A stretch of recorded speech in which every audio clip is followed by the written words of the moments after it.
poker strategy right here on Card Player TV. We recently caught up with Maria Ho, who gave some tips for players who are trying to make the transition from no limit hold'em to limit hold'em. Okay, well, I think they definitely need to go into it with the mentality that even though it's still hold'em, that no limit and limit are two very different games. I think the best pointer I can give people is when they're starting out to play limit, I would say starting hand selection is super important because, in no limit you can play a lot of different hands and, you can play those suited connectors and stuff because you can get all of somebody's chips, but in limit you have to realize because of the betting format, you're not going to get as much value for those hands if you hit. So, you're not really supposed to be calling raises with hands like that. And it's really important to, isolate the bad players in limit hold'em. I know people do that in no limit as well, but I think people aren't doing that when they transition to limit because they don't realize when they have a pair of eights, they're still trying to flop a set or set mine like they would in no limit sometimes. But if you're heads up against an opponent pre-flop, you should probably be 3-betting that hand in limit.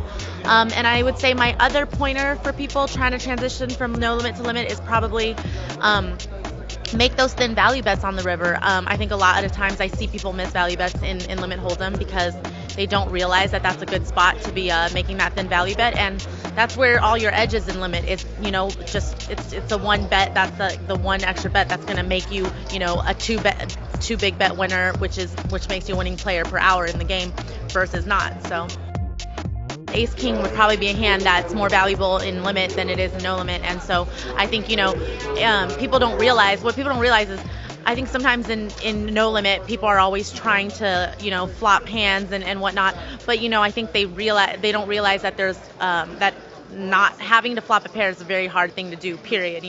and so in limit, I see people folding Ace King on the flop when they don't hit, and that's definitely a hand where you should, even if you don't connect with, stay with till the turn, and there's a lot of times when it's still good, so